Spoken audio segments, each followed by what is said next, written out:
لا إله إلا الله لا إله إلا الله لا إله إلا الله محمد رسول الله صلى الله على طه خير الخلق وأحلاها صلى الله على طه خير الخلق وأحلاها At the beginning of our last podcast, we had a back and forth about, what was it? Gym versus Wordle. Which one is Sleep haram? deprivation as well. Sleep deprivation? What do you mean? We talked about sleep deprivation. Did we? I don't remember. But the point you said, I was saying how Wordle should be haram because it fills the nafs, and you're like, but you go to the gym, right? So I've been thinking long and hard for the last month when we last did the podcast, and That's like the long and hard about a refutation. I finally came up with one, right? Alright. Because it sounds legitimate from the outside when you first hear the counterpoint that you brought up. Like, okay, but I didn't admit it on the podcast. I need to think about it like a phlegmatic, take my time with it. I finally came up with one. You see, if the intention for gym is for jihad, right, to get bigger, to help the Muslim cause, it should be permissible.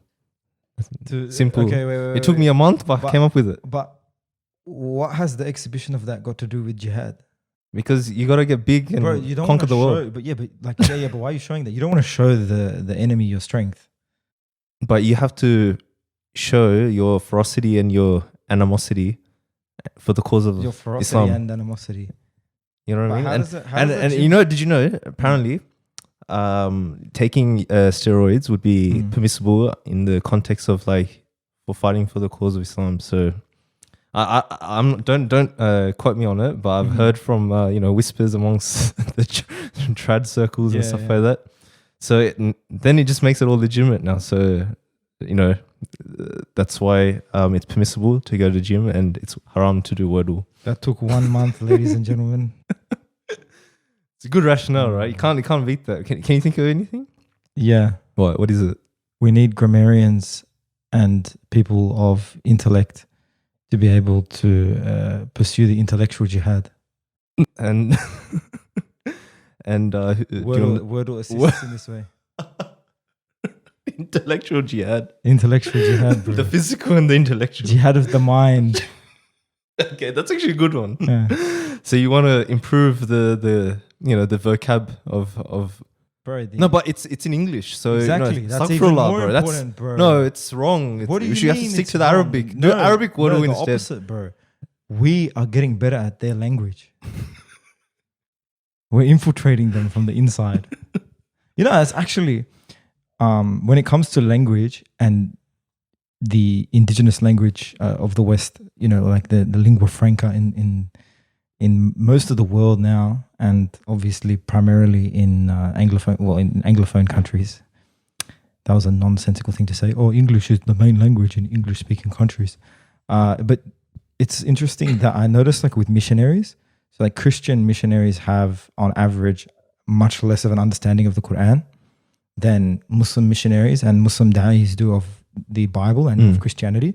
And I think a lot of that actually has to do with the fact that our sources, in reality, the depth or the very crux of our religion is not really as available to an English audience. Like, if you're a Christian guy wanting to learn about Islam properly, to refute it, Orthodox Islam, where are you going to know where to look for valuable and genuine information? You'll probably end up reading Zakir Naik. a few. Yeah, I was about to say, you'll probably end up like getting a few Salafi tidbits off the internet because they're the ones that come to the fore first when you search.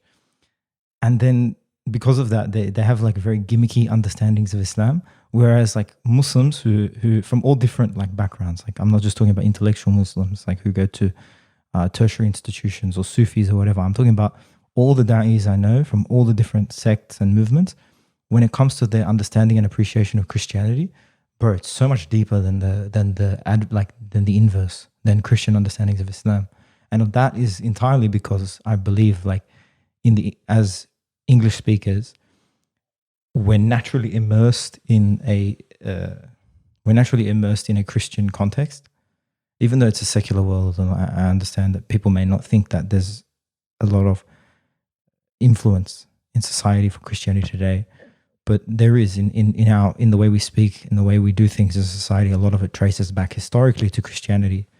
If you look at ideas even like human rights, secular liberalism, and how they're rooted in the Protestant Reformation.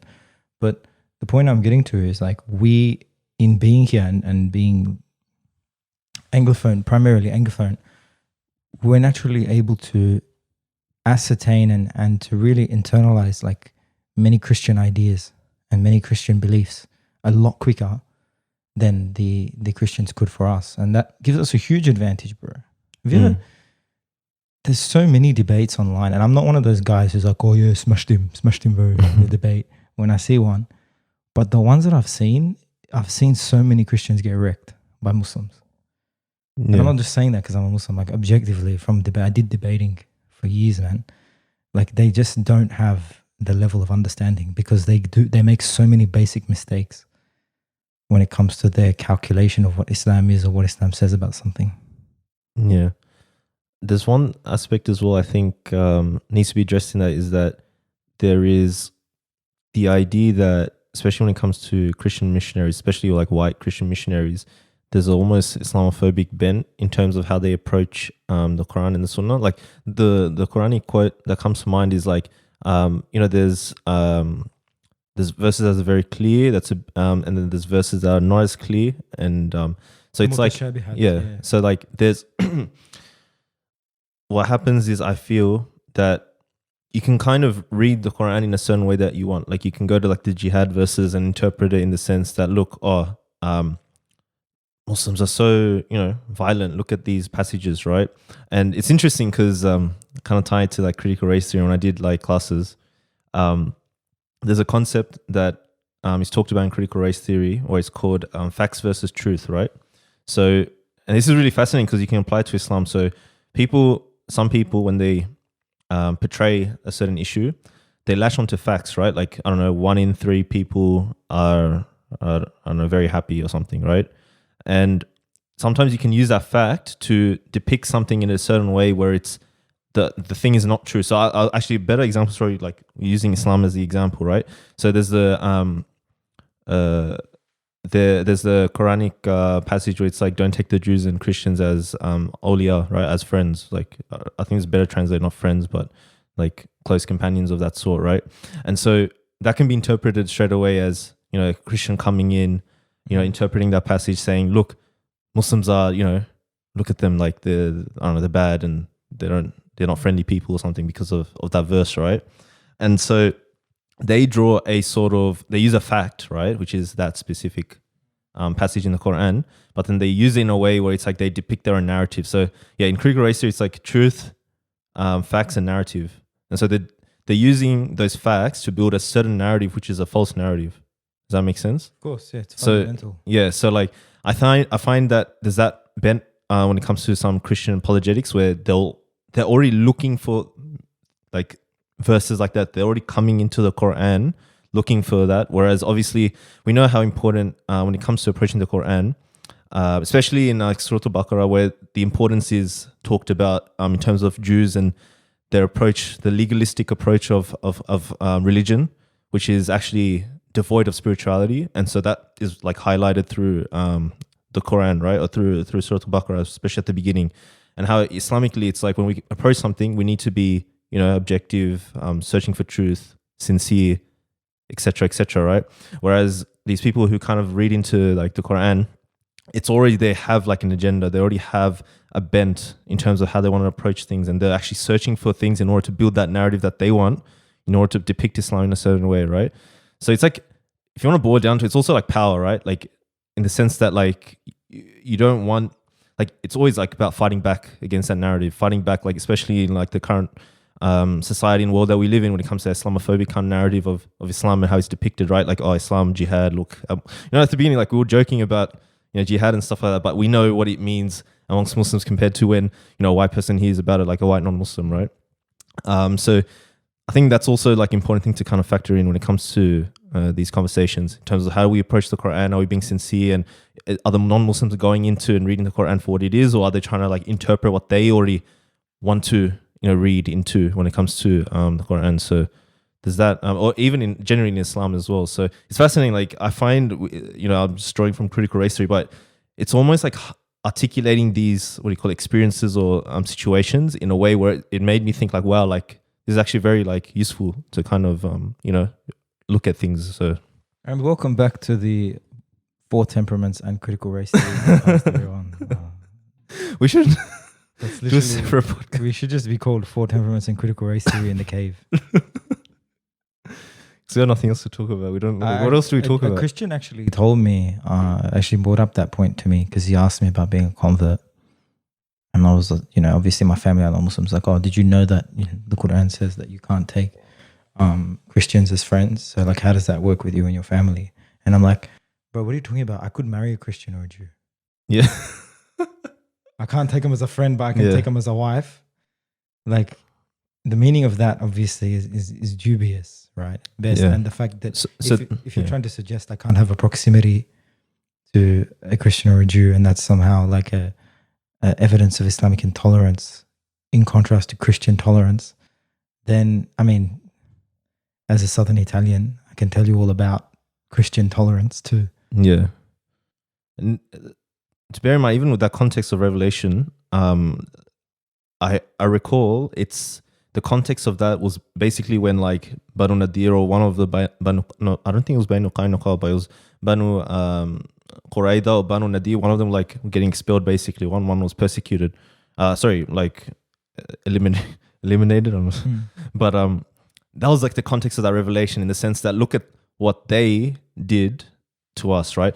If I recall, my memory's a bit hazy with this, but I recall it's post Battle of Ahzab when basically Banu Qurayza, because they tried to essentially during Battle of Ahzab, the Muslims were fighting obviously the Ahzab, the Confederates, the people like the Kafirs, basically different tribes coming together in order to fight Islam and destroy it, right?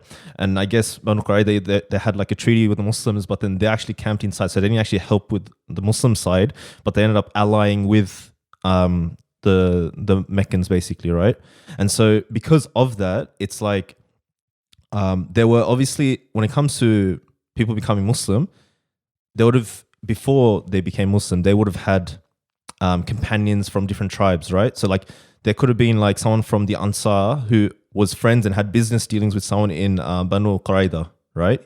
And so, and even like Muslims that had, even like, Umayyah bin Khalaf, like Bilal radiyan, who's slave owner, like people would have had business dealings with him, right? And who became Muslim, right?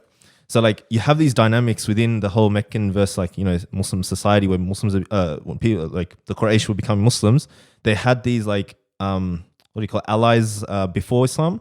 So like that verse in that context is meant to show like, where's your loyalty to, at the end of the day, like obviously it's to the Muslims, even though like you have that, like, human element, right? The human element of like, someone from the past, you've dealt with them. They're not bad people. They're probably like sanguines or something. Bring it back to 4 temperaments, right?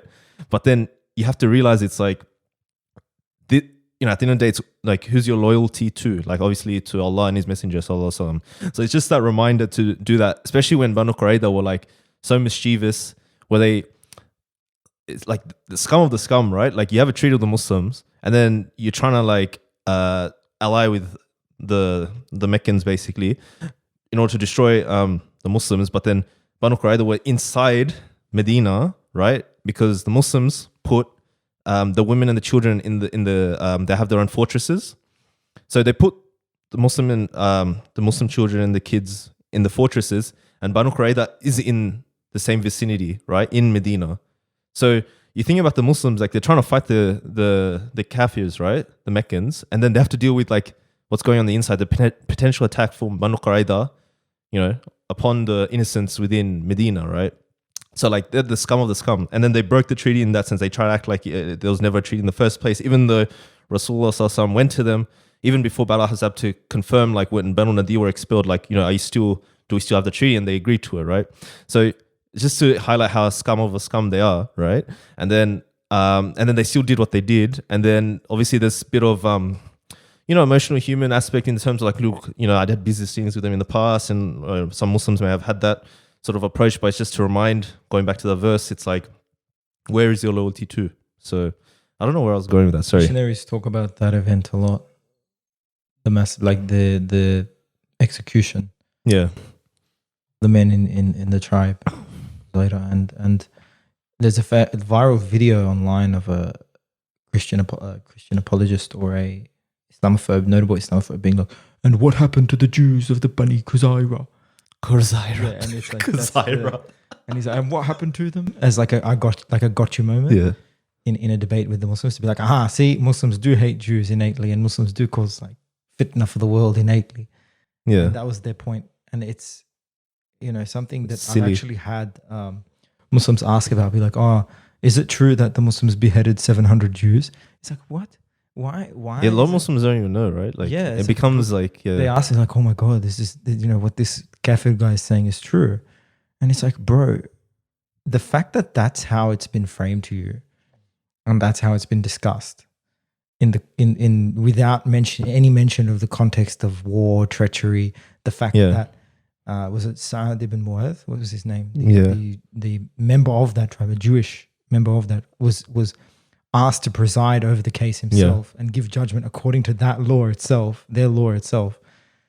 Is the fact that never gets mentioned is just indicative of how difficult it is, because the entire navigation, and I was going to mention this before, it was in my mind when we were talking about the idea of Anglophone, that the influence that the English language and growing up in the West has over our understanding of Islam.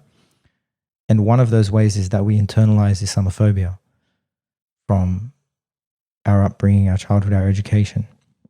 And sometimes it goes hand in hand with religious trauma from religious experiences up in your upbringing, like getting beaten up in Quran school. So you hear these like sort of Islamophobic like slogans taught to you throughout your education and in media, and then you also pair that with your experience of sort of Islamic institutions in the West and some of the corruption and the sort of, man, it's pretty bad from what I've heard, the stories about a lot of these places. Some are great, but Islamic schools, even, we can extend it to that as well. The problems are manifold. And so people have those messages about, the brutality and the barbarism of Islam coming at them from Westerners, and then their own experience of that brutality and barbary in their schools and in their madrasas. And so they put it together, and it's no wonder really from a psychological perspective or a sociological perspective why there are so many Muslims who have internalized Islamophobia. Isn't it? And I think this case is one of many. The case of the Jews of Banu Qurayza, that this is a case of one of many amongst a lot of it, that there's just complete decontextualization of these stories and these events, and we find out about our history and we find out about the Seerah through Islamophobes first. Yeah. I think it's okay. This is a lot.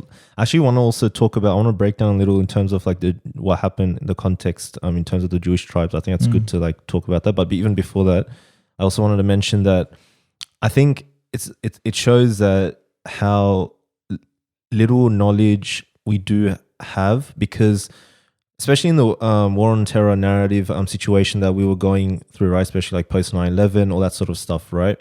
A lot of the Muslim community on the back foot talking about how, Islam's about peace, and look at this, Muslims are, good, nice people, be good to your neighbor, yada, yada, right? And so he went down that road. And a lot of sheikhs were like, there was that whole situation here about like, handing police some flowers or stuff like that in Sydney context and stuff like that. Because it's like we wanted to go out of way to show like non-Muslims, well, no, we're actually nice, right? Within that, it becomes like almost a sugarcoating of the deen in some ways, because it's not presenting how our tradition for what it is on a holistic level, and in saying that, it's like obviously we have to succumb to the kind of secular liberal ideals of the West and how they depict or view things, right, through that especially like liberal perspective. And so it's like almost fitting Islam to that sort of I don't know, just wedging Islam into that liberal ideal so that, it's palatable for non-Muslims. So I think a lot of even like many sheikhs and scholars kind of went down that route. And then it's like that kind of, what happens is obviously with the Islamophobes that come along the way, they present this, it's like, oh, wow, like, Islam is actually this. And a lot of people are shocked, right? It's like, oh, but I thought, Islam's about peace and, Rasulullah was just going around giving dawah and that's it, and the whole world become Muslim somehow just by giving. How much of it do you think the Muslim population born and raised in any Western country are sort of representative of that approach? I think, especially with the whole movement with BLM and everything, I think it's slightly changing because it's like, it's all about fighting the system, right? I think before we didn't have that. Here had a big influence. Yeah, HT as well, yeah. So like, I think, BLM is an interesting one because it's like, screw the system, F the system, we want to smash the system. But before it wasn't like that. Like Muslims were like, we're good people, we have to show it to the non-Muslims, right? And now it's like, it's kind of going down the route of like, we have to hate white people because, the way that they expect us to be, it's to the kind of white standards and we have to be, if we succumb to that white standard, they'll see us as civilized. In reality, it's not that black and white sort of thing. So like, there's that sort of whole dialogue, but within that, it just gets lost. Like our leaders and teachers don't really go into depth about what Islam really is or how it was, how it played out and all that sort of stuff. So it was really fascinating. I remember, I forgot his name, but there was this Christian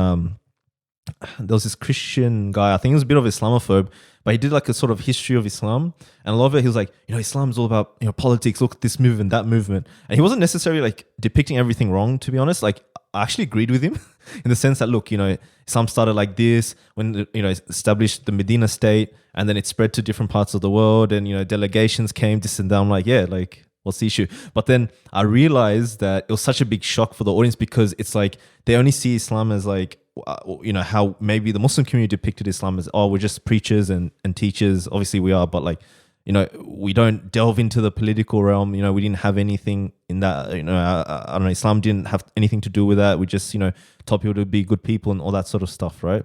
So like, I think it was funny because the way he was depicting it as if it was some like, eureka movement, and I'm just like, I don't know, I agree with this. Like, why is he talking about it as if it's some like he's found something, right?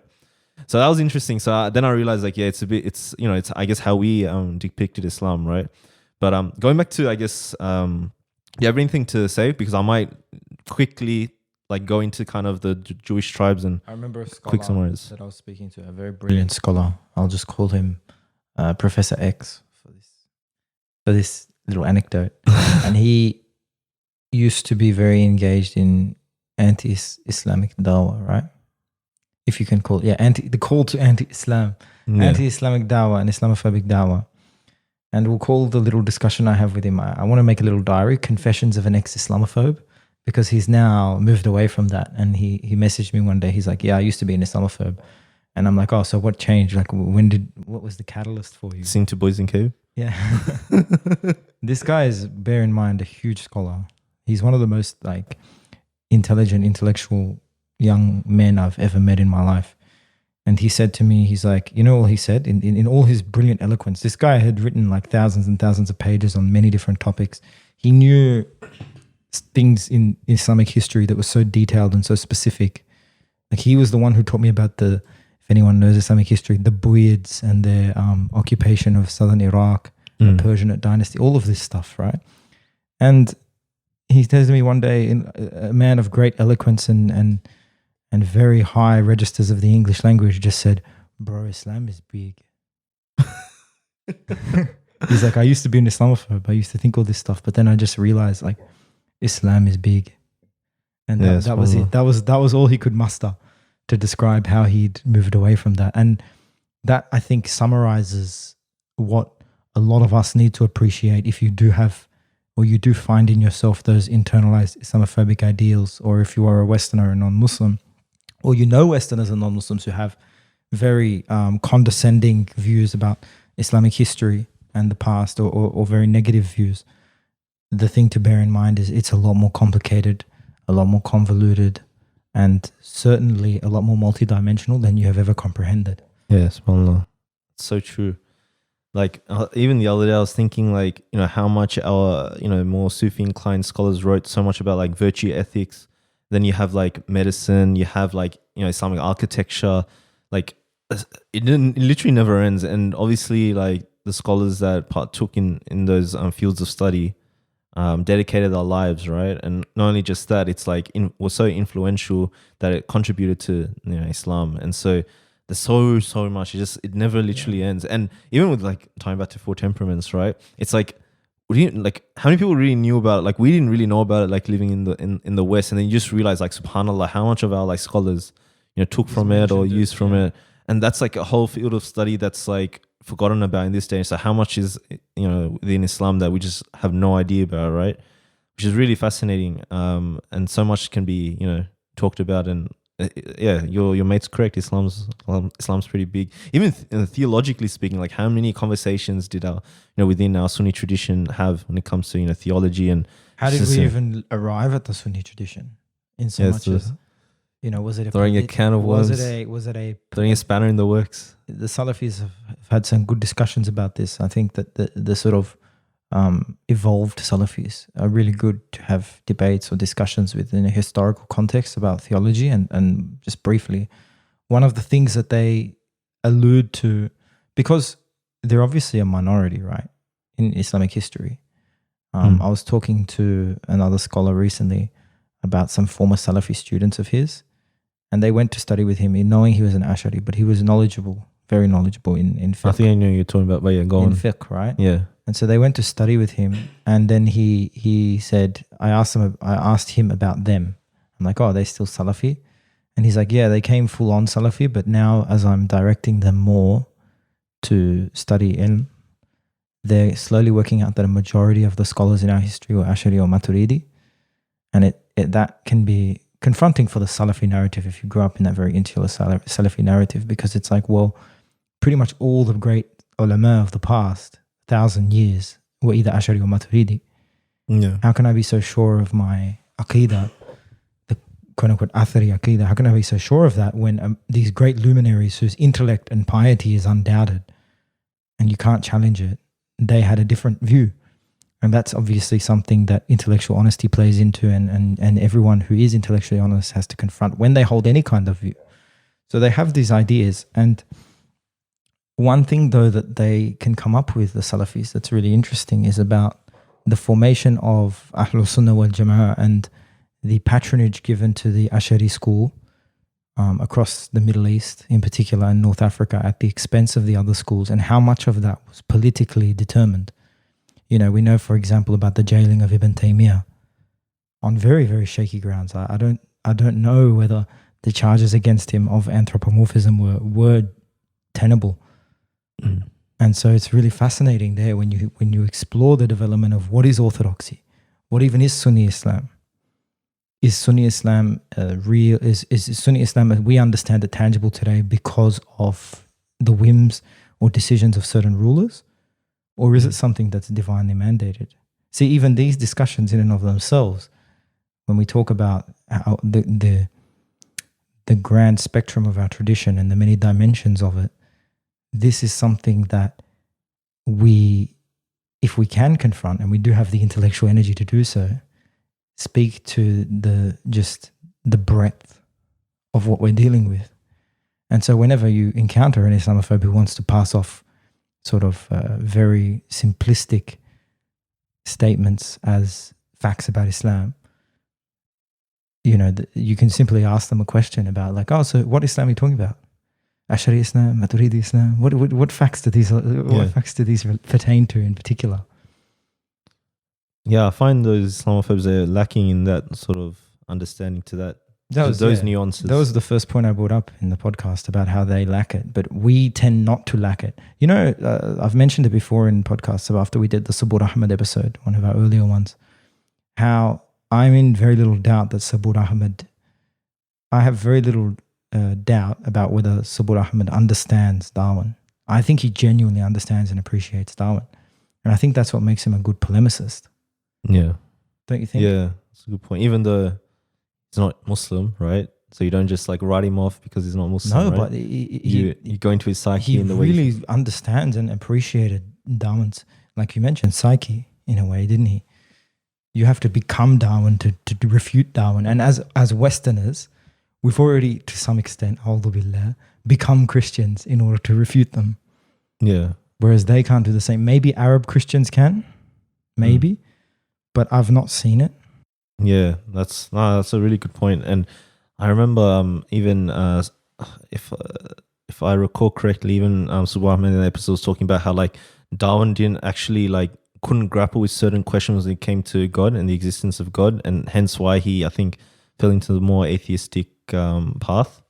But yeah, it goes to show like he's doing it justice, right? He's not like sort of writing, oh, Darwin's a kafir or something, and go on your merry way, right? It's like doing this sort of not only just due diligence, but also understanding to that degree where you kind of try to understand and really take on board like what he was thinking and at that time and the context he's in as well. Almost like not, I wouldn't say husn al-dhan, but a sort of level of that when it comes to approaching these sort of topics as well, and seeing it from the person's perspective as well. So it's intellectual honesty as well, and anyone who's intelligent enough to understand intellectual honesty will take issue with a lot of the polemical discussions that I had. Yeah. And a lot of the sort of even discussions about Islam. Yeah, going back to, I guess, the Jewish tribes, right? We were talking about before, in terms of how I do find it's not addressed adequately and properly well enough, especially like in the sort of circles I've been. I might be wrong. Maybe you can say, but like when we talk about, it's like, firstly, it's not even talked about as much, especially in clarification in terms of what the relationship was with, Banu Nadir, Banu Qaynuqa, Banu Qurayza, and also in terms of how they got, expelled or, eliminated, Banu Qurayza. But it's like the conversation hasn't been had to the degree I probably would like. Like for me, and this is a personal standpoint, I really had to dig deep and long and hard and really unpack it. I guess there's people that like, if they're doing like formal, like, Islamic education and stuff like that, they'll have that opportunity to have these discussions. But in saying that, it's like, I would think, especially when it comes to how Islam is depicted, that for most people, we should be able to know what happened and also the context, and also, if we are posed with such a question of, why did they, I don't know, look how bad Islam is because, Banu Nadir got expelled or whatever. It's like, how we should be able to, at least on the basic level, understand what the context was and able to articulate it. But I don't think it's to be the case to some degree. What do you think? About Islamic history and the... Oh, specifically, I'm talking like, Islamic history, but in that context, like, especially like the Jewish tribes and what happened. I wouldn't limit it to that in any way, shape or form. I would say that overall, the communal understanding of Islamic history is anemic, and it tends to either be a lens of just sort of evangelical glorification of the past. Yeah, that's a big one, yeah. Or the complete opposite. Like when you return back to the like glory days. It's almost like it is Jannah, the describing of the time and the immediate aftermath of the Prophet sallallahu alaihi wasallam. Can you actually, like, because we've had this conversation offline like quite a lot in terms of like what the reality was. So can you maybe like break it a bit down in terms of like the reality? I couldn't out of thin air. I'd have to be more specific on more specific areas. But I suppose the most important thing to understand as a basic principle when beginning to unearth Islamic history, and the early Islamic history in particular. So I'm talking about the life of Rasulullah sallallahu alaihi wasallam and the Khulafa Rashidin. After that, the first thing you have to understand is the Arabian society and the Arab society and the tribalism and the way it worked. If you can sort of piece the tribal and clan society together and get a sort of map in your mind of how that world looked politically, that will enable you to fit the emergence of Islam into that context. And in many ways, we know about how Islam came to abolish tribalism. It's something that we speak about a lot. It's one of the first sort of messages that I was taught as a new Muslim. the Islamic abolition of tribalism and the unity of the ummah as one tribe, as one body.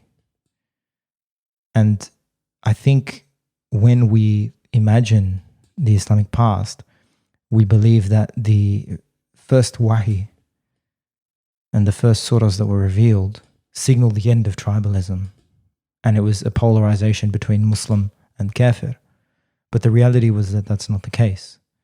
And that tribalism and the Arabian political systems that were in place for centuries before Rasulullah sallallahu alaihi wasallam still permeated through the post-Islamic society. Yeah. And I think that's the most important thing to begin with. So you have to understand that this society and the things that happened in the life of the Prophet sallallahu alaihi wasallam had a lot to do with that political system.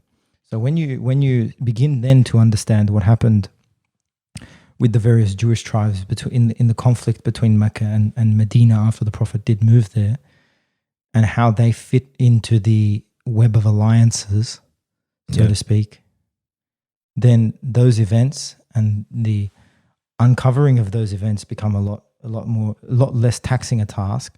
And I think you need to know that in order to really appreciate the brilliance of Rasulullah sallallahu alaihi wasallam. It gave me, when I started to look into early Islamic history, that gave me a newfound certainty, like a newfound yaqeen in the prophethood of Muhammad sallallahu alaihi wasallam. Like I believed he was a prophet after that. I didn't like before that, obviously I believed it, but I didn't have yaqeen, like I didn't have that certainty. But what he was able to do and the way he was able to hold together a confederation of people who did not want to be held together. So, sorry, just to add quickly, you said some really, really good points. And you just remind me a few instances in the Seerah, right? So the first one, like, it's not like, as you said, like, Islam just sort of came by and just fixed everything up. There's that Jahiliyyah sort of nationalism that did exist to some degree, right? Obviously varying degrees, and we know like the main Sahaba, like, you know, Uthman radiallahu anhu, Umar radiallahu anhu, Abu Bakr radiallahu, like, were the perfect. Everyone knows though, sorry, just briefly, everyone knows about the dichotomy between the Ansar and the Muhajirun. Yeah. And how important that became. Yeah. Especially like that dichotomy, I can't recall if it was the Aus and the Khazraj divide or if it was the Ansar and the Muhajirun divide, but there was an instance in the Seerah where, like, I think there was a boy, there was like two teenagers, and they got into a scuffle, and then what happened is they're both from different tribes. Either one was Muhajirun, one was Ansar, one was Aus and the Khazraj, right? And so like then what happened is that fight, and this was like pretty much like this was post like Medina state as well. So this is like when Muslims are sort of united, and you see like the tribes of each kind of gather behind each teenager, and then get into a sort of argument. And Rasulullah comes along and is like, are you returning to Jahiliyyah? Like, it's like an instance where I guess a lapse of situation or the concentration or the kind of unity kind of, you know, happened, right? And they returned back to that sort of method and the ways of the past, right? And even like when all the tribes were uniting within Islam, right? Even like post conquest of Mecca, what happened was, I think it was Battle of Hunain, where there was a statement that Rasulullah made on the battlefield. He's like, I'm the prophet, peace be upon you, like I am the final prophet. And the next statement was really interesting, was that he said, I'm the son of Abdul Muttalib, right? And so like to say that is really interesting because it's like not Islamic in the way you and I see it. Like, why would it matter that, like, obviously Abdul Muttalib isn't like Muslim, right? Or wasn't like a Muslim in that sense. And so like, why is he drawing upon this, right? And the scholars have articulated that Rasulullah did this because the whole Arabian society then all knew who Abdul Muttalib was, right? Famous for, you know, uncovering the well of Zamzam and you know, really, you know, being a pioneer within the Meccan society and having, you know, a lot of kids and all that sort of stuff, right? And so like he was like famous, like people knew him. That's why, like, I guess when the message of Islam came, a lot of people are like, oh, taking Rasulullah a bit more seriously because it's like, oh, he's the son of Abdul Muttalib, right? So Rasulullah in that context is actually drawing upon what do you call, like, almost tribal / like ancestry in order to make a point about his, you know, sort of how powerful he is, I guess, and his stature, right? So like, as you can see, it's like it's drawing upon these kind of ideals in order to make a point, right? And so it makes me think, like, I guess when it comes to power, right, or reading power, it's about utilizing it, obviously, it has to be like in the halal means, right? But it's using it wherever we can in order to, for our own sort of cause or our own sort of end goal, right? Which is essentially like the spread of Islam, right? And so like essentially like how Islam operates in that sense, it's like the religiosity levels varied, or the many tribes that came and, delegations came and may have came to the fold of Islam. We know the people of Taif, right? They came when they like were like basically like, firstly, we know the timeline where Rasul went to give them dawah and he got stoned and bled and all that. This was like right before the month of sorrow. And then way later, he basically fought them as well, right? And then after that, they reluctantly, because they had no other option, because they knew Islam forgives and all that, the delegation came from Taif in order to negotiate. And then when they negotiated, they were saying, do we have to pray? Do we have to like do zakat? Like, what, I don't know, like give us like 8 months, we won't worship I think Hubal is the main god in Taif. Like, we will stop worshipping in 8 months. Like, they're doing all these like weird like situations, right? And so like Rasulullah obviously like saying, no, you have to do this, and you can't drink, there's no exception for that. And so they're making like negotiations. So you can see if a tribe is coming to you, right? And that's the questions. It's like, obviously the iman isn't there, right? It's more like very like nafs driven / like, they have no other option but to accept Islam. So they're just trying to, I don't know, barter their way. It was a political capitulation. Yeah, it literally is. Like, that's the only reason they came. And they eventually like succumbed, like as in they eventually accepted the terms and conditions in terms of Islam and how you have to kind of practice things and all that sort of stuff. So like, even when, another funny story, I think when the Muslims then came to Taif, because it's like it was a prominent place for worship and stuff, and they have their own statues there. I think it was Hubal that was the main statue in Taif, and I think Khalid bin Walid and Abu Sufyan, both of them came to like destroy them, right? And so like, even though they were like, the people of Taif like basically technically accepted Islam, right? It's like they're watching it unfold, and I think one of them was like, let's play practical joke. We'll act like as we're trying to go and destroy the idol, we're gonna act like they're hurting us or something. Like, because we're destroying their god, it's like, they're punishing us as a result, right? And so it was like a practical joke, and they did that, and then all the people of Taif were like, "Oh, see, that religion is true because it's our previous religion is true because you're killing our idols, and you're getting punished for it, right?" And then he's like, "You fools! Like, I'm just joking," and then proceeded to destroy the idols. So like, that's what I mean. Like, you can see it's like Islam, the iman isn't there, even though they're technically quote unquote like accepted Islam, but it's a purely political venture, and they just like essentially, obviously, like Rasulullah had that sort of knew that later on, like Taif would become like a Muslim city and prominent, and a lot of Muslims would be then, etc. Obviously, there was wisdoms to why he was persistent with, because he had the option to destroy Taif. Like Rasul, something like, you want me, I think, angels, came and said, we can destroy, and he said, no, I want the progeny to come to Islam, I want to see right? the children pray. Yeah, so you have these moments where it's like, it's just purely political, and it's like they had no other option but to accept it. And like, what's wrong with that? It's power, right? It's power, and it worked out for the better, essentially, because if you're going from the framework of Islam's the haqq and the truth, obviously you want them to come to the fold, right? It's simple as that, right? How many of Rasulullah sallallahu alaihi wasallam's marriages were political? That's a touchy subject. Like, yes and no. It depends. Like Juwayr radiallahu anha. Not all of them. Not all of them, obviously. But Juwayr radiallahu anha was a very interestingly political. But not to say it wasn't for like, obviously the connection with Juwayr radiallahu anha and love in that aspect. Like that could have been a factor. Yeah. But definitely there's a political aspect, because that was the tribe of the Banu Mustalak, and what happened was like, they wanted to, the Juwayr radiallahu anha's father was the leader of that tribe. And so that tribe wanted to attack the Muslims, Medina state. And so Rasulullah caught wind of it. And it was basically it was an easy victory. Like, they didn't see it coming. Muslims went and attacked and, got all the booty and took over basically, right? Because essentially, like, they were going to attack Medina, and, Rasulullah was one step ahead. And so within that, it's like when Juwayr radiallahu anha came to Rasulullah to seek protection, freedom, it's like Rasulullah was like, I can, I'll free you and I can marry you, right?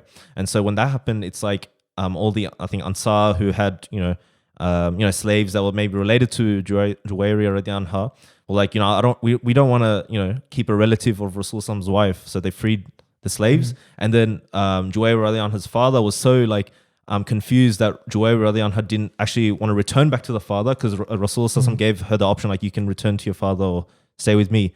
And the father was so hurt, so like, distraught, that he actually accepted Islam and they all became Muslims. And it's crazy, subhanAllah. Like, that's another thing so as well. That is a political. All of those little events, battles, and situations that occurred in the life of Rasulullah sallallahu alaihi wasallam.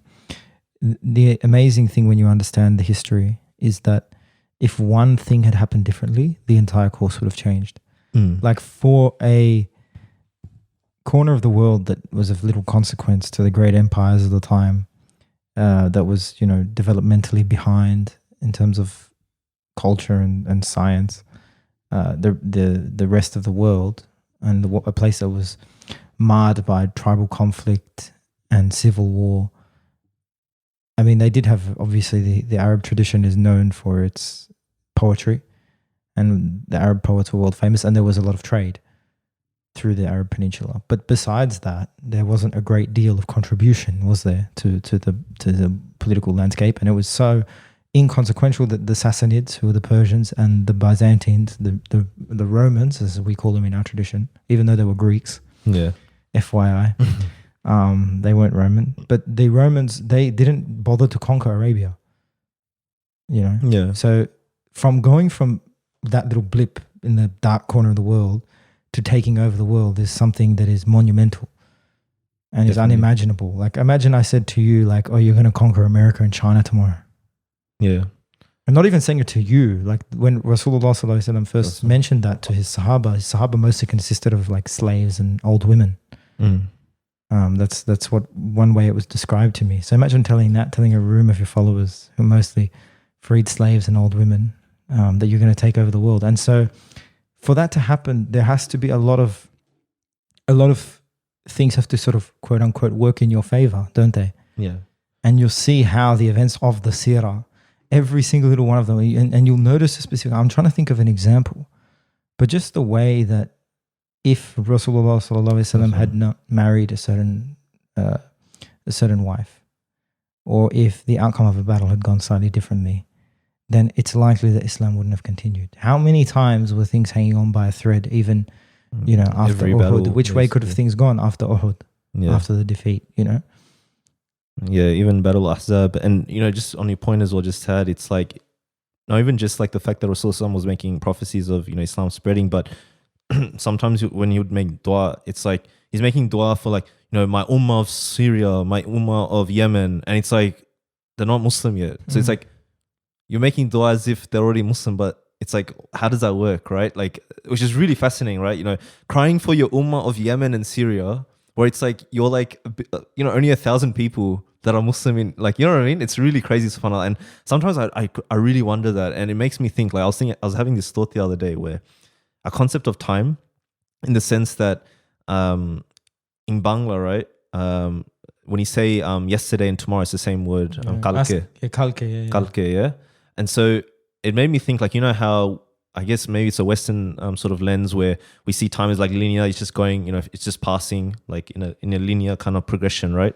Of sorts. And so like we say, yesterday is yesterday, tomorrow is tomorrow. But then in Bangla, even in like the subcontinent, they use the same word for yesterday and tomorrow. It's just the tense. We can kind of tell. And so it makes me think, like, the concept of time. It's like we know, like, Allah, knows the past, present, future, right? And it's like how we perceive time and how Rasulullah perceived maybe time in his situation. It's like he just saw it as events that were gonna like happen, and it's almost like he knew it was gonna happen. It's almost like the future was the past. Does that make sense? Like, it's just gonna eventuate. He saw entirety. Yeah, subhanAllah, right? Whereas, us, I guess maybe the Western lens or perspective, we just see as time's progressing. We don't know what's going to happen in the future. And obviously, like, we don't, like, I'm not saying we can predict the future or whatever, but it's just that kind of perception that the future is already written for us. Like Allah has already written things for us in the future. And it's going to pan out in a certain way where we can't, Allah dictates it, right? So I don't know. One of the great alamas of Deoband was a sheikh by the name of Anwar Shah Kashmiri. He had a photographic memory. He memorized the entire Azhar library. I'm sure I've mentioned his story on the podcast before, but I'm going to link it to a specific point. So Anwar Shah Kashmiri was one of those rare geniuses. There are people who are born with photographic memories today, but it's quite rare. Yeah. And to have not just a photographic memory, but to have taqwa, and then to have an intellect as well, is like the alignment of three very powerful things. And he was one of those individuals, a Deobandi. And what's amazing is that he couldn't memorize 3 books, even though he had a photographic memory. The Quran, because the meaning of it was so profound that when he would read, he was blown away by it. Can I guess the other one? Yeah, go guess. Rumi's Masnavi. Yeah, I mentioned that on the podcast before. No, I don't think you have. And the third, I don't know the third one though. I asked the person who told me, and it was, I think, the Bostan of Saadi Shirazi, the poet. Yeah. Not Saadi from Boys in the Kingdom. Although he's a great poet too. Yeah, mashallah. Shout out to Saadi. So Saadi's poetry. Yeah. So he couldn't memorize it because the profundity was such that it was impossible for him to absorb entirely. But one story that I remember of Jalaluddin Rumi was when he met Shamsi Tabrizi. Yeah. And so he met him, and Shamsi Tabrizi asked him, who is superior, the Prophet or Bayazid Bastami? Yeah. And Rumi Rumi was an alim, a Hanafi alim. Yeah. And he was, the up and coming Hanafi scholar of his day. And so he probably looked at this guy like, who the hell, why are you asking such a crazy question? Yeah. And so Bayazid continued, he asked, sorry, not Bayazid, Shamsi Tabrizi continued, and he asked Rumi, okay, you say that the Prophet ﷺ is superior, but why is that the case when Rasulullah ﷺ was constantly yearning for more and greater proximity to Allah, when Bayazid Bastami was ecstatic and exclaimed that he was filled with the divine? Yeah. Right? One yearns for more and the other is filled. How can you say that Bayazid is superior, that the Prophet ﷺ is superior when he wasn't filled? And Rumi had to think about it. He's like, whoa, that's crazy. And then he thought about it for a second, and he said, because after everything the Prophet ﷺ received in terms of the revelation, in terms of the knowledge that he had, things like what we mentioned about time, his ability to see the future clearly, his ability to see the past, his ability to see it all, not in a shirky way, but yeah, in a way that is unlike any other human. Yeah. Obviously. And in that sense, in spite of that, he still wanted more, and he could still obtain more. Whereas Bayezid had just a drop of what Rasulullah ﷺ had, and he went nuts. Yeah. So that's the superiority of the Prophet ﷺ. And you see that, man, in things like what you mentioned before about time. It reminded me of that story. Yeah. Because imagine seeing the world that way. Imagine seeing the entirety. Al-Isra wal-Miraj, going to the heavens and seeing things that no human has seen, right? And the concept of time then, because when Rasulullah came back from the night journey, his bed was still warm, meaning that in our terms, like time didn't pass as long, whereas he actually, journeyed through the heavens and journeyed through the heavens and saw things. And subhanAllah, it makes you think, like, concept of time in that sense as well. Rasulullah has experienced basically no other human has experienced, and to be able to yearn for more is also, like, I think it's almost exemplifies humility in some ways. Like the amount of humility he had and he showcased through his actions is just subhanAllah, like it's just amazing. And actually, this is something I was thinking about the other day for a while. SubhanAllah, like a introverted man, right? Just thoughts, and because we talk about, I don't know if I probably mentioned on the podcast, like we've talked about how, like, there's awliya that, like, we hear stories like they're doing wudu turns into gold, right? Things that are happening that it wouldn't happen to any other normal human being. And I guess the wisdom for that happening was Allah was testing them to such a degree in terms of, health and wealth, especially like you're doing wudu, you have all this gold, like what's the first thing you want to do? Sell it, make some money or this and that. But that was their test, right? To that extreme. Sell it, buy Bitcoin. Yeah, buy Bitcoin. and then to take it back to the example of Rasulullah, whilst reading the Seerah, you see like he had everything under his command in the sense that obviously like Rasul Sallallahu, you know, is so beloved, you know, Allah loves him, you know, most out of all other creation, right? And within that, naturally, it's like whatever Rasul Sallallahu wants, he'll get, right? And so you'll see instances, especially like, for example, the famous one is the Battle of Tabuk, right? In the Battle of Tabuk, the Muslims were like so dehydrated, on the verge of like dehydration, that they were fearing that they were dying, right? And so Rasulullah Sallallahu still didn't say anything. He still went about it, like even though he was in that kind of state, right? And I think any other human being would be like, you know, we need water, but he's still struggling, he's going through, he's not asking. It's only when Abu Bakr radiallahu anhu goes up to Rasulullah Sallallahu alaihi wasallam, he's like, oh Rasulullah, can you please like make dua to Allah that, you know, to send down rain or something? And that's only the time he made dua for rain came, right? And so like you see moments like that, thinking he had it's just like that, like he's suffering to such a degree, and he knows he can just make one dua and everything will work out fine, but he still doesn't do it. Like, do you understand that level of restraint as a human being? Is just subhanallah. Like when you really take it on, like you really think it through, right? If I had like access to a Lamborghini, like in the, you know, click of a fingers, and you know everything on the palm of my hands, like I would be abusing it and to the nth degree, right? And I guess within that, it's like it shows like how Rasulullah was tested to that degree, and how he was so like there's that whole conversation as well where people talk about you know, obeying Allah and obeying Rasulullah, right? And so people like look at times where Rasulullah makes like injunctions and tells people to follow, and people are confused. It's like, you know, it's like we have to follow Allah. Like why Rasulullah is making these commandments? Like what, you know, makes him, you know, able to command? But we know in the Quran it says like you have to obey Rasulullah, so like whatever he says we do, right? But if anyone in the, you know, in existence is to make injunctions, it's Rasulullah, because he has that control over his nafs. He has that control, you know, that much level of spirituality. He's the only person that has that ability to kind of, you know, he's been given that honor by Allah to like make those kind of, you know, decision making, because he is, you know, the most, you know, I guess purified spiritually out of all other human beings that ever lived in that sense, right? And so like it makes you think like no matter how much he suffered, he still didn't like. It was only when others asked for it. So like there's a famous example where there was like a lot of drought, and then the farming situation was really bad and stuff like that, right? And so there was a, I think I told you the story. There was like a farmer that came into the mosque, like, you know, Rasulullah, please like make dua for rain. You know, our cattle are dying, and you know, everything's like, you know, dying, and we can't grow our crops and stuff. And then Rasulullah literally, just as he's raising his hands, you can already hear the pitter patter of the rain, or the clouds gathering, and already like there's rain, right? And so like the next week or so, it's raining like intensely. It's still raining, and even in that, Rasulullah still didn't ask for like, you know, not the rain, you know, the rain not to be, you know, intense.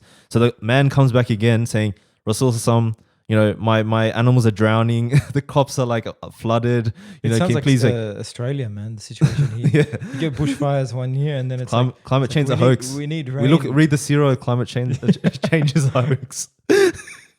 But yeah, so like you see those instances like that, right? And it's like it's only when someone like wants it or yearns for Rasul, some kind of, you know, does what needs to be done. And so it's just fascinating, like everything, you know, had the world at his, you know, palm of his hands, and he's still like, we know the famous example where when people were worried that he divorced his wives, he went to like the attic of the mosque, and then Umar radiallahu anhu comes in, and then they're talking about, you know, Umar radiallahu anhu says, you know, the Caesar and, you know, these rulers around the world, you know, have so much, you know, wealth and living in such lavish lives, and you are the messenger of Allah sallallahu alaihi wasallam, and you're living with like what, nothing, like there's not even a proper blanket like to lie down on, like, you know, I think it said like make dua, you know, that you know, you get at least minimum, right? And Rasulullah was like, you know, do you what was it? Do you doubt the afterlife or something? And then Umar radiallahu anhu was like, no. It's like, you know, aren't you pleased that, you know, they get everything in this world, but we get the hereafter, or something like that. So like it's just fascinating, right? Subhanallah. Sorry. What was interesting in that though is that he didn't always exact the same from everyone else around him, did he? He didn't demand asceticism. You know, the famous story of Abu Bakr radiallahu anhu when he was wearing particularly nice clothes, I think, and he was a bit sort of self-conscious about it. And he asked the Prophet ﷺ, like, is it okay for me to wear these expensive clothes? And the Prophet ﷺ said the famous, Allah is beautiful and He loves beauty. Yeah. And so he didn't expect of everyone that that sort of ascetic lifestyle, that zuhud. And there was a famous discussion that erupted about 3 decades later the famous dispute between Abu Dhar and the Banu Umayyah. So I'm fairly sure it was not Muawiyah. It might have been Muawiyah in Syria. So have you heard about this controversy? Explain to me. So the controversy was one where in the Umayyad clan who were governing Syria at the time were taking out of the treasury for like a salary from the treasury. And Abu Dhar, who was a notable ascetic, and was famous for his how it's been described now is sort of the excessive asceticism, or the excessive sort of rations that he lived under, and the extremity of the zuhud. Did he believe like his philosophy was like you can't keep anything, you have to give everything away? You keep the basic to survive, and that's it, nothing more, no excess beyond that. And it ended up escalating to a point where letters were written to the Caliph Uthman, and Uthman had to correct Abu Dhar and say, no, it's okay to take from the treasury for your own personal expenses in life. And so in that sense, Islam, we have the model of the Prophet ﷺ as a man who was as powerful as all the emperors and Caesars of his time. Yeah. Who not only commanded an army, he was the leader of a revolutionary movement, the leader of a spiritual movement, the creator of that. He was a greater lawmaker than Hammurabi, who 2 millennia earlier in Babylon. And yet he had a very few possessions. So such few that he was itemized, like he named every single thing he owned. Yeah. And that's an important lesson there about ownership of things. Like, how many things do we have now that we take for granted? The Prophet ﷺ named every single thing he had in the sense relation to it. Yeah, that's it. Whereas like material kind of society, we just have that kind of, it's like a means to an end. We use that good or whatever. Whereas in the past, it was more like we have a actual relationship with that object. Now it's like we use things as a means to an end, unfortunately. So that relational aspect to that thing is lost because it's almost driven by the nafs, right? Yeah, bro. This is one of like, I actually loved like the sort of direction we're going in terms, and I've like so much more, right? In the sense that actually I guess the direction we're going in is the sense of like that spiritual, the level of degrees of spirituality that Rasulullah some kind of exercised, that if you really encapsulate, if you really like, if you let it sink in, it's just mind-boggling, right? Because you have battles, Battle of Hunain, Battle of Khaybar. These battles, Muslims accumulated like ridiculous amount of wealth, like ridiculous. All the wealth of Arabia was theirs at the end of the Prophet's life. And what did Rasulullah Sallallahu Alaihi Wasallam have? Like he, on his deathbed, he was like saying like there's a few like little coins and stuff like that, and he's still trying to give it away, even in his sort of on his deathbed as well, right? It makes you think like that's why a lot of the Qurayshi leaders that were new to Islam, which we sort of discussed, that they sort of caved in because they knew the political situation was dire for the Meccans or the Quraysh, and so it's like they had no option but to accept Islam, right? And so once they were in the fold of Islam, right, even though the iman wasn't at the 100 that you'd expect the other Sahaba to be at, right, they see moments like that. They see, because they came from, they lived a rich life, right? And so when they see these moments of this man, the most I think no words can kind of describe it, but Rasul the most important person to ever exist. Al-insan al-kamil. Subhanallah, yeah. And then it's perfect. And then you have him just giving out values of wealth, like millions and millions of dollars, nothing for himself, just giving it away. And then his house doesn't have a door, for example.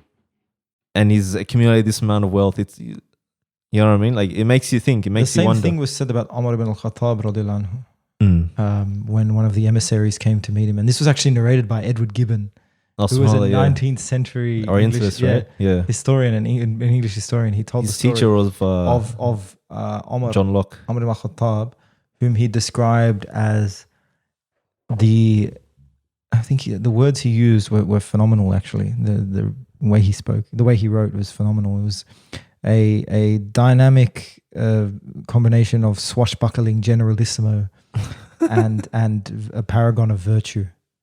And Is that a word on Wordle ever? Yeah. It was amazing, the way he wrote about him. It was almost like, it's like, really, this guy's not Muslim? Because he was talking about Umar radiallahu anhu and about how a Persian emissary came to meet him, and he couldn't find. He's like, take me to the. This was a guy who's from one of the biggest empires in the world. It's like, take me to your leader. You know, President of America lives in the White House. Yeah, I'm sure Xi Jinping has a decent place. Erdogan has his sarai that he lives in, and they're like, all right, this guy's expecting like a proper palace. Within a palace, surrounded by a garden, and then inside another palace. He's expecting that. And he finds Umar ibn Khattab radiallahu anhu asleep on the streets asleep on the steps of the masjid. Allah. Yeah, after feeding the poor. He'd slept there. And he's like, this guy's the emperor. And he described him as the first. He wasn't so much an emperor as he was a first among equals. So that story was remarkable. And I actually remember when I was sort of early after my conversion, and I was drifting into Shiaism, and I came across that story. I was like, this guy doesn't sound like a bad guy. I don't know if the Shia are on the right track here, because this guy seems like a guy who's like genuinely exceptional. And in that way, he had embodied the prophetic character entirely, which is remarkable because we talked about it in the last episode, how he wasn't naturally inclined to the temperance and to the forbearance and patience that are expected from the ideal Muslim, right? Yet he developed that, and not only did he develop that, he became a man who was so humble that he was unrecognizable to the most powerful, one of the most powerful empires in the world. Allah. Even like there's a famous story where Umar radiallahu anhu, when Palestine was conquered, and he had to go and get the keys. So he made his way, and there was I think it was a companion, name skipping my mind. I think they were sharing a donkey, and it was like they were taking turns as well. So then when they get to the gates, it's like Umar radiallahu anhu was like the one like walking, and so people thought the one on the donkey is the one Umar radiallahu anhu. Did you can you imagine that? Like, subhanallah, man. Did you watch the series, bro? Which series? The Omar series. Yeah. What did you think? A long time ago. Yeah, it was really good. It was described as being good. One thing though that I found really interesting, and I know you talked about this in the past, but I want to mention it briefly, is like the casting in these shows. Yeah. So historically speaking, I'm fairly certain, we can be fairly certain as historians looking into it, that Umar ibn Khattab was at least a quarter or half Ethiopian. Yeah. So he was described as having, in English, the translation was like a tawny appearance. So like a yellowish brown appearance, which you can imagine for someone who is part Ethiopian.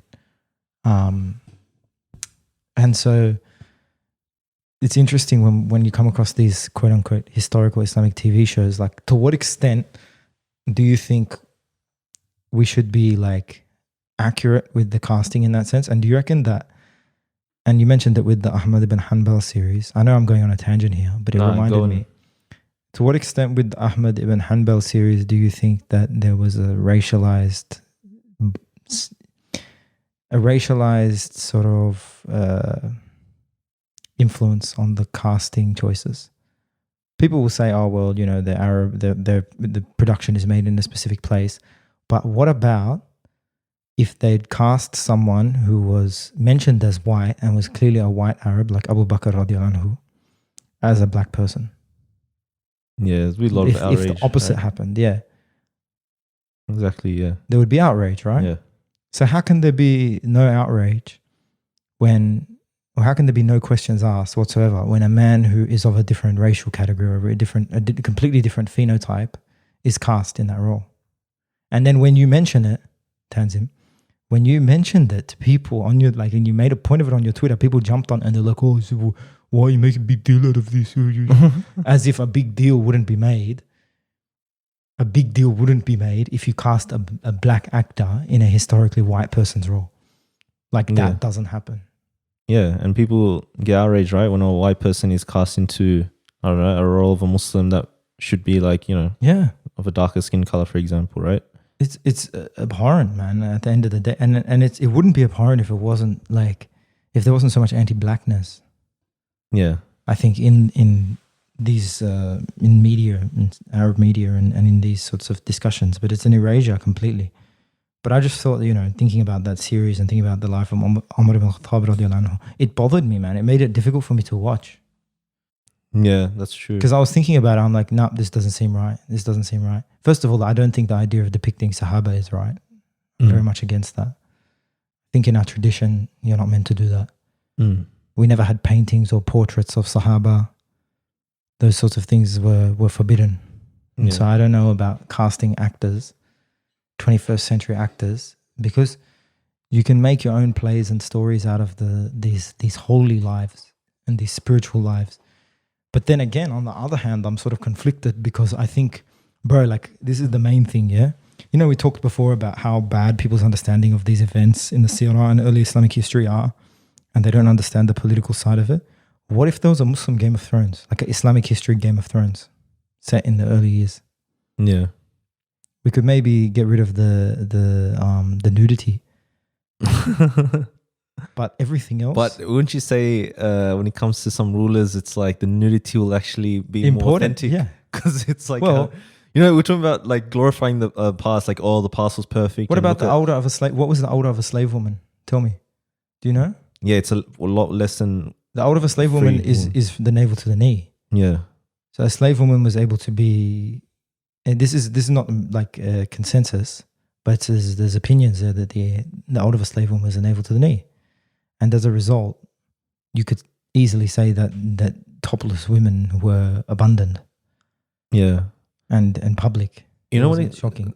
It's really interesting when you get into the fiqh as well. I remember looking into the whole idea, like around, I guess, household and mahrams in terms of like females being covered. And apparently, like the top part, I don't want to get specific, can be uncovered in that context because the top part of women wasn't sexualized at that time, right? So there's a lot of interesting discussions around that, right?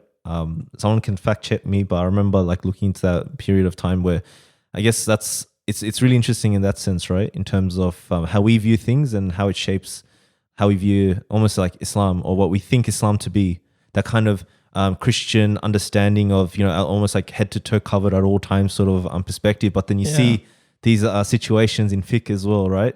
Where it's not to be the case exactly, as you just mentioned, and also, with women and, what certain portion can be covered. I don't think you can say one thing or another or I don't understand why we constantly have to draw analogies as Muslims. Or our understanding of this is like this, or it's not like Christians, or it's like Christians. It's not. It's not like anything. It's like Islam. It's like what the Prophet ﷺ brought. We don't have to constantly analogize. I find this too often, man. When discussions, it's just like we copy paste. Oh yeah, our view on this is the same as other traditions, like other Abrahamic religions. Yeah. Bro, there is no way to wrap your head around Islamic mandates for dress and for modesty, except for Islamic mandates for dress and for modesty. Yeah. Their idea of nudity in our tradition is very different. I'm not saying like the hijab is a fard. Yeah. A woman in public, a free Muslim woman in public with her hair uncovered is nakedness. In our tradition, it's nakedness. That's a fact. And so how can, like, that's my, like, when you think about that and you think about what nakedness means in the West, think about someone quote unquote walking around naked. Yeah. You'd be like, what? What the hell? So in societies, like, you could make the case that was the same way because that's how it is in the fiqh. And like you mentioned before about the idea of in certain contexts with the mahrams, the top part of a woman not being awra, Yeah, but that's not awrah, but short. You couldn't wear shorts Yeah. because like your legs were awrah Yeah. as a woman. Which is as a really mahram interesting, woman, right? Exactly. SubhanAllah. So it just like your whole conception of what you It's it. think.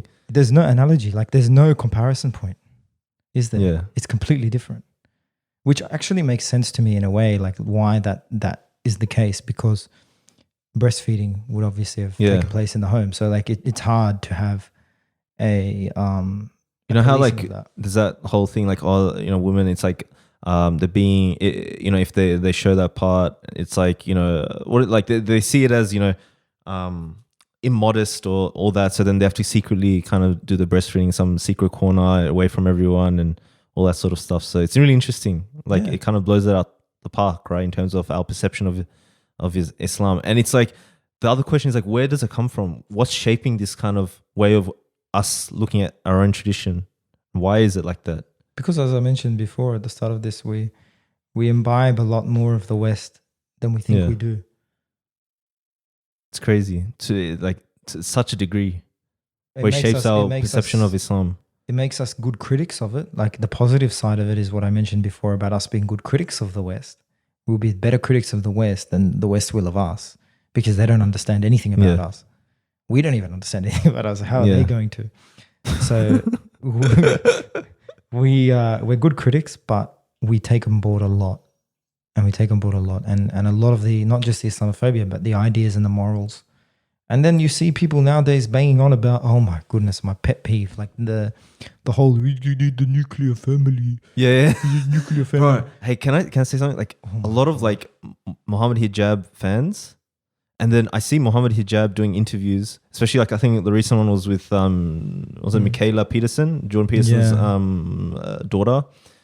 It's almost like Christianity and Islam are closer than what you think because of the nuclear family, and my head just gets headaches when I hear that word. What nuclear? We've got 4 women, four wives.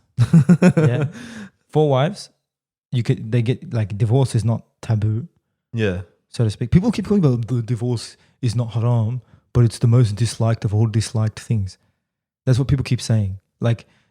But they treat it worse than something that's haram. And then they say what I just mentioned. It's the most disliked of all disliked. In our fiqh, I was reading recently a particular text. I'm fairly sure it was Al-Murshid Al-Ma'in, a commentary on that, which is a famous Maliki text. Divorce is not makruh if there's like troubles in the marriage. It's actually mubah. So if there's constant quarreling and a lack of things, then divorce is not makruh. Of course, and to add to your point. But people don't see it that way, do they? Yeah. First of all, they see divorce as haram anyway. So they keep banging on about the nuclear family. I had to beat myself there. I was about to go off. They keep banging on about the nuclear family. What about your concubines? Not only your 4 wives after you've divorced a couple. You have Ansar, right? Yeah. They were like when I think the Muhajirun emigrated, and obviously they didn't have as much because they emigrated, right? They did hijrah. One of the Ansar were like, I'll split my wealth with you. And one of the Muhajirun, like, because they're paired up with the Ansar. One Ansar was paired up with one Muhajirun. Like, I'll give like half of everything I own. I'll give you like half of my gardens. I'll give you, because I think I had 2 wives. I'll give you one of my wife. It's like that's how he kind of like saw it in that perspective. That kind of, I guess, approach. I'm not saying I recommend that approach, but it's more like that kind of divorce, also the way it was kind of perceived then was a lot different than how we perceive it now, right? And another interesting example, the famous situation with Rasulullah Sallallahu Alaihi Wasallam and how Rasulullah Sallallahu Alaihi Wasallam got married to Zainab radiallahu anha. And so she was originally married to Zayd ibn Haritha, right? Radiallahu anhu. And so even when, I don't want to get into like the details because there's a lot, but essentially, like when Rasulullah went to see Zainab radiallahu anha at her house, and Rasulullah sort of like looked away, and I think there was like a bit of feelings, but not as much. And then Zayd ibn Haritha like understood when Zainab radiallahu anha narrated what situation panned out. I think Rasulullah said, like whispered under his breath as he looked away, said like, "Oh, turner of the heart," something like that. And so like when Zainab radiallahu anha said that to Zayd ibn Haritha, like he realized like what's going on, right? And so Zayd ibn Haritha like goes up to Rasulullah like later on is like, I have all these issues with Zainab radiallahu anha, and we she has a sharp tongue, she does this, that, like, I'll divorce, like, you can have her, like, I'll divorce her, like. So that kind of approach was really interesting, right? Rasul said, like, no, like, keep your wife and that, but like, it's just that approach. It wasn't like Rasul wasn't shunning Zayd, saying, why are you thinking like that? This is haram or something like that. You have to have a nuclear family. You have to have a nuclear. Oh my goodness, He's bro. speaking Arabic and then suddenly he's speaking English. You need a Lazim ala nuclear family. SubhanAllah, yeah. So like, it makes you think, right? It's like that whole conception of how we view family, everything.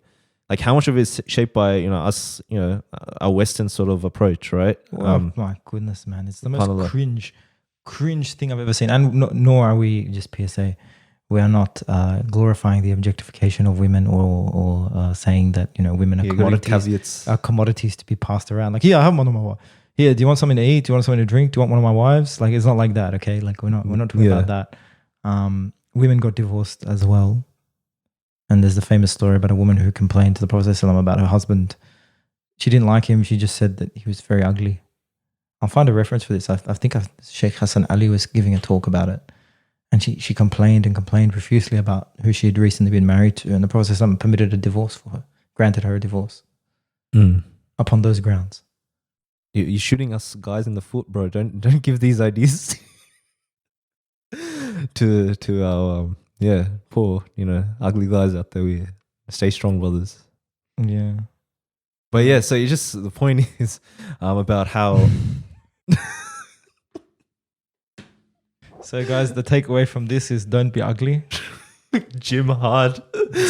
No, it's going down the path of being red pill. Yeah. Our grand master plan is like... Bro, but that's the thing. Like, I don't... Increase your SMV. I wish... Marry later. The red pill people weren't so cringe. Are we going down this rabbit hole? I just wish they weren't so cringe, bro. Like the whole nuclear family, strong father and mother figure. Like that is what nothing about our history. Nothing, bro. Your understanding is like your imam in Islamic history is Jordan Peterson. Straight up. Bro, it's so cringe. It's like when you like you give someone your homework and you're like, oh yeah, but just make sure to change it a bit so they know I didn't copy you.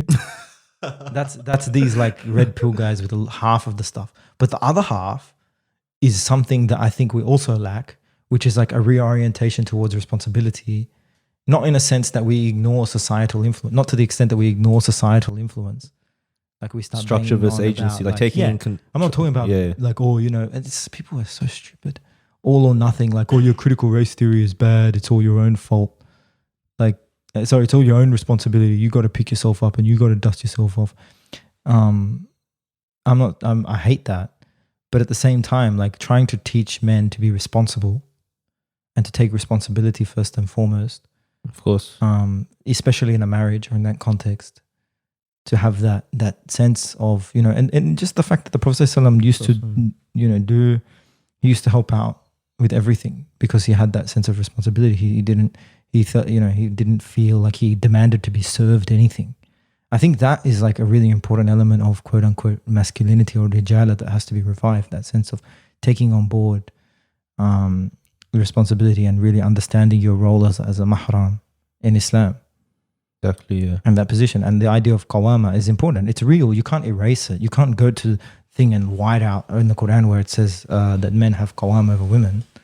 And you just have to understand what that means.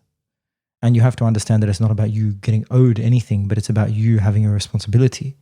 And in that way, I wish that the red pill people spoke about that more. And I know some of them do, but most of the time, man, oh my days. It's awful, bro. It is awful. It's just change my homework a little bit from a lot of Christian conservatives. My other critique and issue as well is that over fixation on tasks. So like there'll be like, as a woman, this responsibility is there because Islam says so. And me as a guy have this responsibility because Islam says so apparently. And so it's kind of that kind of black and white approach. And it's like they go with that. And that's how they define the relationship being transactional. You do these things and I do that. But they speak in universals. That's the thing that's most annoying. Okay, Hanafi madhab, right? You're Hanafi. Yeah. There are descriptions in the Hanafi position about a woman cooking for a man, yeah? Yep. But that in other madahib, that's not necessarily the case. Yeah. That's a fact. A lot of the time, it's about cultural expectations. But what if a woman's of high status and she never cooked for her husband before? Does she still have to cook for her husband? No, she doesn't. So why are these guys out here being like, this is a woman's role? It's quote unquote, it's fun. It's an intersectional discussion, isn't it? You got to talk about class. You got to talk about culture. And then you can talk about gender. You got to say, all right, you can't be like, women need to do this for a husband. What type of woman? What kind of woman has to do that? Even if you are going into the fiqh, you're not even doing that right. Yeah. So these attitudes and these approaches of using universal language, like, oh, men have to be like this and women have to be like this, you're right. And even if you do take the task analysis, it's wrong. It's off kilter. The way they do it, it's completely off kilter. They'll draw upon, this is a common analogy used, back in the day, men were hunter-gatherers, females were, 4,000, 8,000 years ago. That's like they go to. It's like they were like this before. Humanity had caveman time. and then we went to sleep for 10,000 years. And then we woke up now we need to go back. We don't have to go back 100 years ago. We don't have to go back 200 years ago. We don't have to go back to the time of the Sahaba. No. No. We have to go back to pre-civilization to when we used to wear animal skins as cloths and hunt mammoths, because that was when men were like, we don't even know anything about that time. Yeah. Nobody knows anything for sure about hunter-gatherer society. This is why it's the stupidest fantasy I've ever heard in my life. It's a glorification. And guys sitting behind their little computers in their little urban suburban areas talking about hunter-gatherer lifestyle and being like, yeah, I go for bushwalks. I'm a hunter-gatherer. Oh my goodness.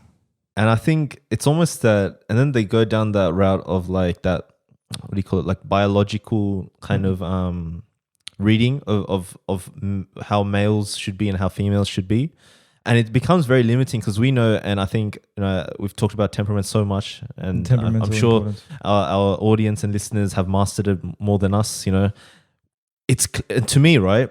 When it came to the temperaments and understanding them, it really opened so much things for me. So, for example, when I one moment strikes that comes to mind is when I was in university and I had to write a paper on Rousseau.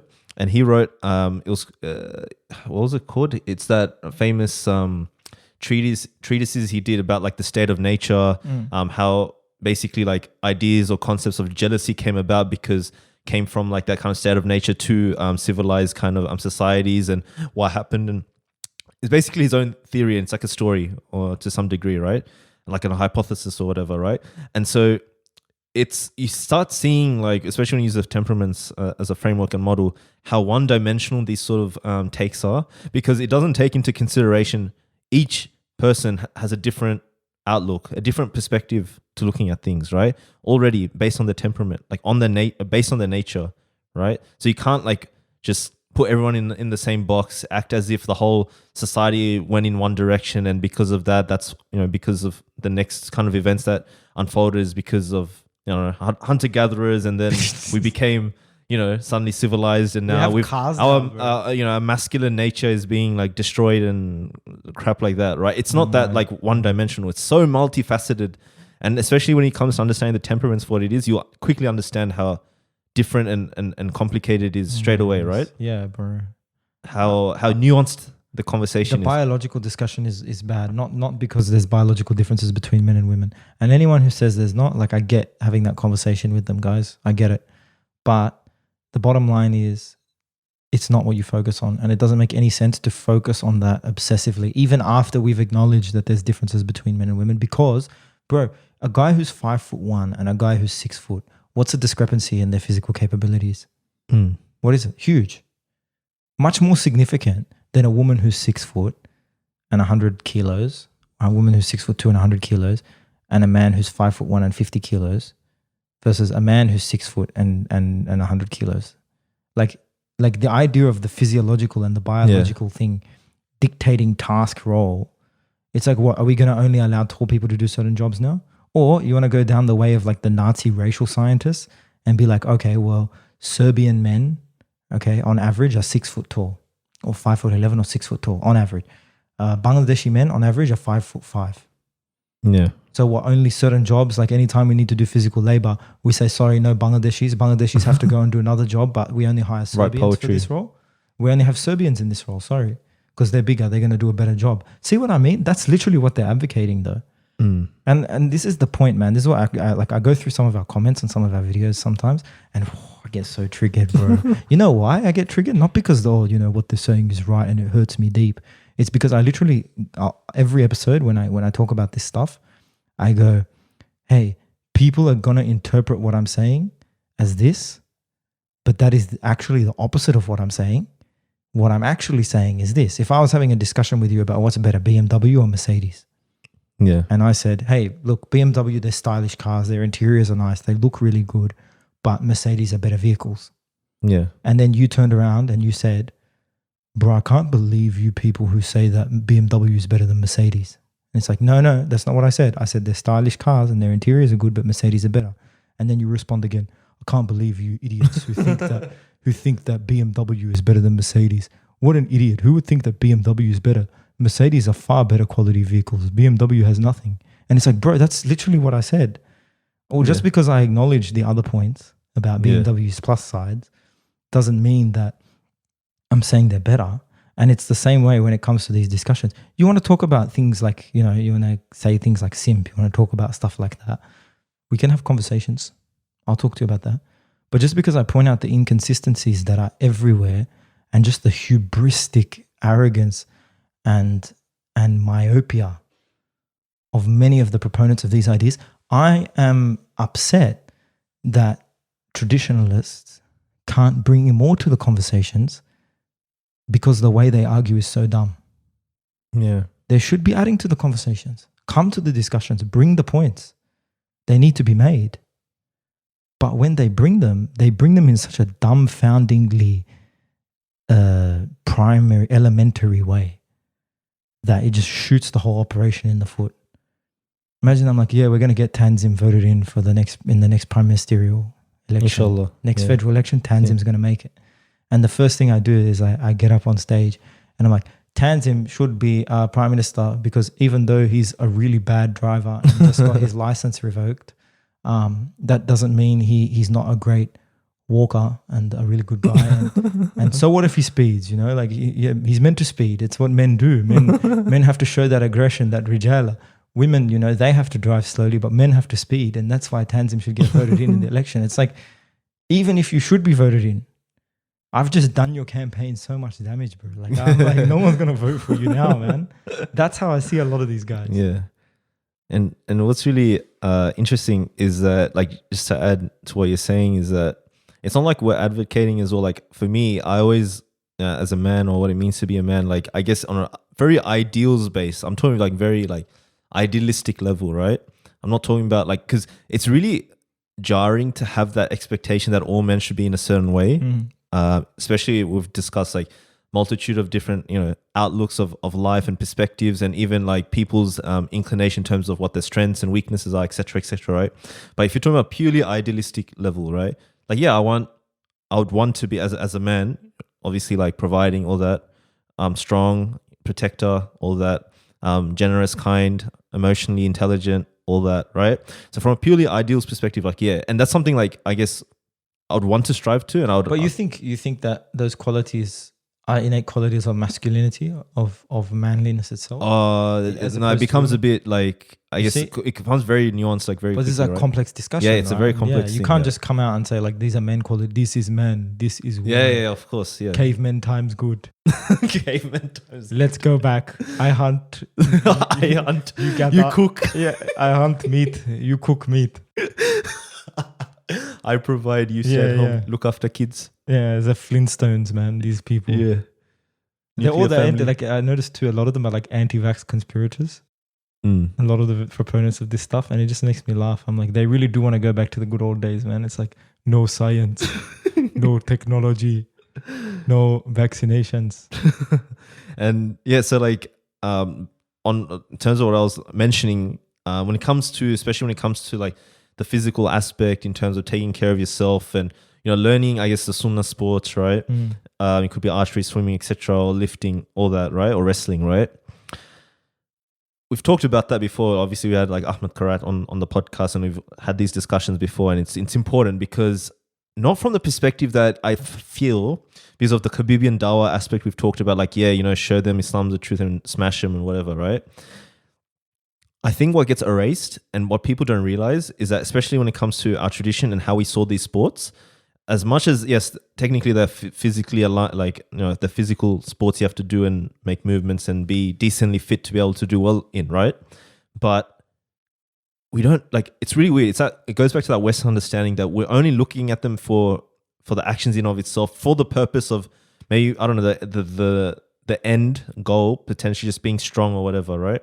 And so, but however, our tradition never saw those sports like that. It was a spiritual, like, I think I've had this conversation with a lot of people, like, they think that, lift weights, go big, go home, swimming, be strong, wrestling, build big muscles. That's why you got to be a man, this and that. Like, I guess it's important from a health perspective, but you engage in those sports properly from the sunnah and the Islamic aspect, right? I don't know about that though. Just like to insert. I mean, I don't want to turn this into health in the cave or like physical development in the cave. But is it actually the case that powerlifting and weight training is good for the health? Is that like a consensus? Not exactly, because we had this. Remember when we were in Ahmed Karat's house, he was talking about how I think he was kind of looking down on like strength and like gym lifting, because I was think like he noticed like I was going gym and we were having that conversation. I think that he definitely noticed. Mashallah.